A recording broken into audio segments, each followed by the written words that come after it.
What is up, Earth's mightiest subscribers? It's Ernie, Blerd without fear. Welcome back to the channel. Alright, today's video, we are going to be talking about Black Panther number 3, which is technically, if you go by the legacy numbering, Black Panther number 200 by John Ridley, Juan Cabal, and Ibrahim Mustafa. And in this video, I'm going to explain to you how T'Challa has infiltrated the X-Men as well as Krakoa and planet Arakko, why the X-Men comics and the Black Panther comics paint very different pictures of Storm and Black Panther's relationship, as well as talk about the introduction of Wakanda's latest superhero. We're going to talk about all this and more right now, but first, if you want to see more awesome videos like this one, hit that subscribe button. I post multiple videos throughout the week, plus live stream the Blerd Cave every Saturday at 1 p.m. Eastern, 10 a.m. Pacific, so hit that bell button, that way you don't miss anything. Also, while you're at it, if you enjoy the video, Hulk smash that like button. With that out of the way, let's talk about Black Panther number 3. You can't see me, you Stevie, wondering how I reach more evolutions than Evie and make it look easy. This follows the direct aftermath of the mysterious organization that's been trying to hunt T'Challa down, to the point that it seems like they know his every move, and once again proving that they are not afraid of death, that they don't fear dying at the hands of T'Challa. And in this, we learn that maybe what they want isn't so much to kill all of the sleeper agents that T'Challa has in his employ as he may have initially thought, but maybe the idea is to actually kill him. This is all in an effort to draw him out, and while T'Challa recognizes that and there aren't any other leads on the table, either between himself or Omolola or even Shuri, for that matter, if this secret organization is gunning for him, the best thing he can do is remove himself from the situation and see if they actually try to strike down Wakanda or just try and figure out where he is. And T'Challa sends himself to a place where he would likely be virtually untouchable by this secret organization, and that is planet Arakko. Now, whether you have or have not been keeping up, over the years, it did kind of seem like after the events of Avengers vs. X-Men, back around the time of like 2012, 2013, it seemed like that pretty much had done in Black Panther and Storm's relationship with one another. But little did many know that Storm and Black Panther have been back together ever since about around roughly 2016, 2017, when Ta-Nehisi Coates was overseeing the Black Panther comics. He had reunited these characters and basically made them a couple again. And while recent events with House of X and all the Krakoa stuff has kind of put their relationship at odds with one another, it's in this issue where we get a bit more of a definitive answer as to what's going on with their relationship. Now, I had always said that if you read the Black Panther comics under Ta-Nehisi Coates, even while all the House of X stuff was going on, it seemed as though everything was fine with Black Panther and Storm. Whereas if you went to the X-Men side of things, it always seemed like somebody at the X desk was trying to keep Storm and Black Panther from being together, or always putting these weird obstacles in front of them rather than just letting them be. And that's kind of the case here. It seems like, once again, even though there has seemed to be, some veiled hostility here and there between Storm and Black Panther, it turns out that, in the world of Black Panther itself proper, that, there are no problems. They are still together. They're still an item. They still very much love each other. And Storm even directly references to him as them being a couple till this very day, whereas some of the other X-Men stuff have made it seem like they had broken up yet again. We also get confirmation of why this is the case, and it's because it's very likely that Storm is not sharing her relationship status with the rest of the X-Men or anyone on Krakoa for that matter, because at a point, Gambit actually refers to T'Challa as Storm's ex, not as her current lover. Now, why is this the case? Is there some tactical advantage or strategic advantage to this? Is this Storm's choice? Is this T'Challa's choice? Or is this something they've both agreed upon to maintain their relationship among each other, but in the eyes of everyone else, there is no relationship? I feel like there's a tactical reason this is being done. If you go back to Ten of Swords,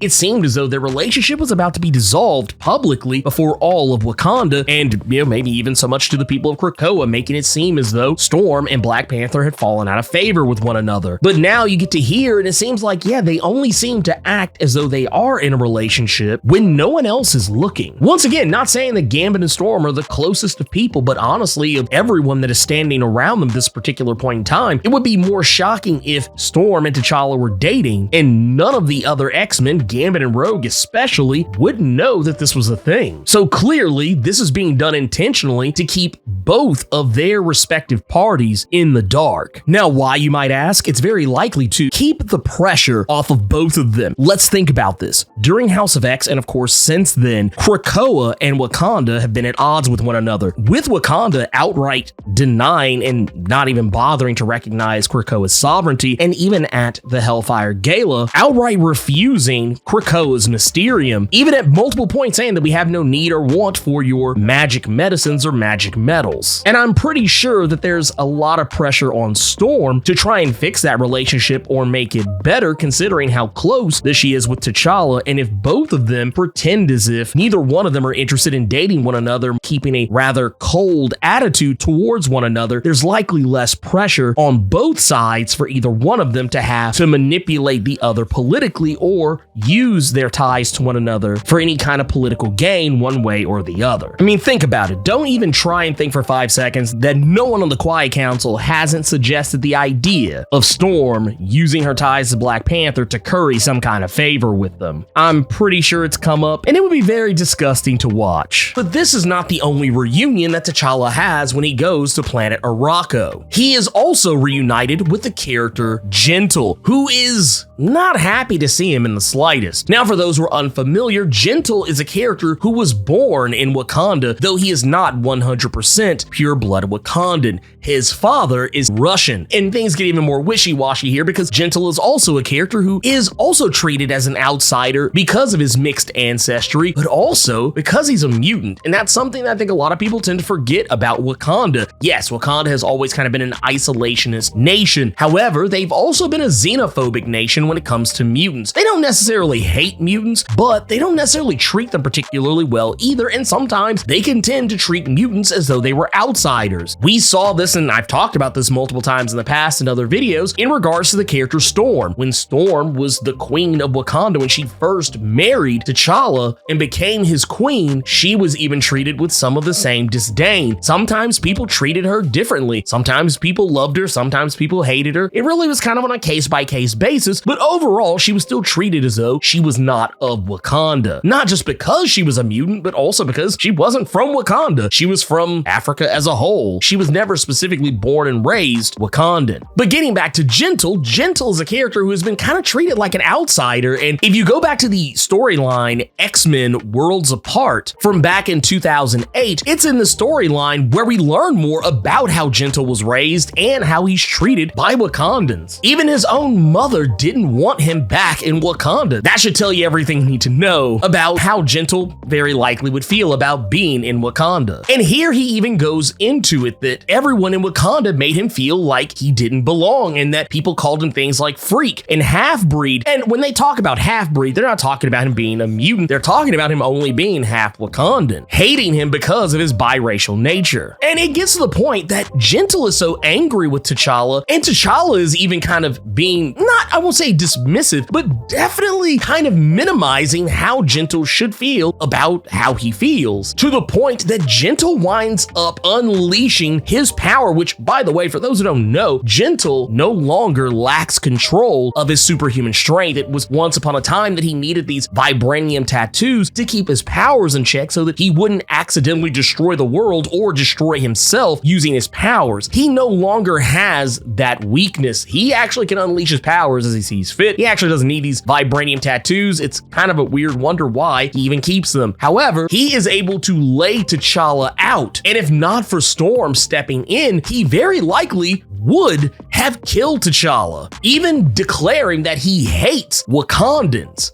But does he really? You see, this is all stage. This is all theater. This is not true. The truth of the matter is, after Storm and Black Panther part ways after having some alone time on planet Arakko, it's revealed that Gentle and T'Challa were in on this whole thing. This was all a subterfuge. There was no animosity between Gentle and T'Challa, and it seems like there's no animosity between Gentle and Wakanda itself. Gentle is actually one of T'Challa's sleeper agents, and it seems like he has been for quite some time. T'Challa has been embedding sleeper agents in areas that he felt needed observation, and this was one of them. Gentle has been keeping an eye on not just the mutants, but on Krakoa and planet Arakko to keep T'Challa abreast of any situations that he may need to know about. And just like all the other sleeper agents, Gentle is there and prepared to strike if need be. And now it makes me wonder why he may actually still have those vibranium tattoos. As we know, all of T'Challa's other sleeper agents, while none of them were mutants, so yes, they would require having some kind of a battle suit. Gentle wouldn't necessarily need it, but in the event that he did, it could be safe to say that these vibranium tattoos could very likely be his way of summoning a vibranium costume no different than some of the other sleeper agents. But once again, Gentle's loyalty is unflinching. He even says here when T'Challa tells him that he's shutting down the sleeper agent program, that he's ready to lay down his life for T'Challa. And whatever was going on there, it seems as though Gentle is at least close enough to T'Challa in this regard that he's aware of who the other sleeper agents are, even though none of them are really supposed to know who the other is. The only agents who actually seemed to know who each other were Jai and Omalola, but that was because they were in love with one another and were seeing each other behind T'Challa's back. And it seems like when T'Challa brings up that Jai is dead to Gentle, Gentle doesn't seem confused about who that is. It seems like he knows. So it stands to reason that Gentle has more information as a sleeper agent than most of the other agents, and rightfully so. He's in the lion's den. He is spying on his own people, his own mutant brethren, and more importantly for Black Panther, who is keeping a secret, which I think even Storm isn't aware of. I don't even think Storm knows that Gentle is operating in this fashion, because,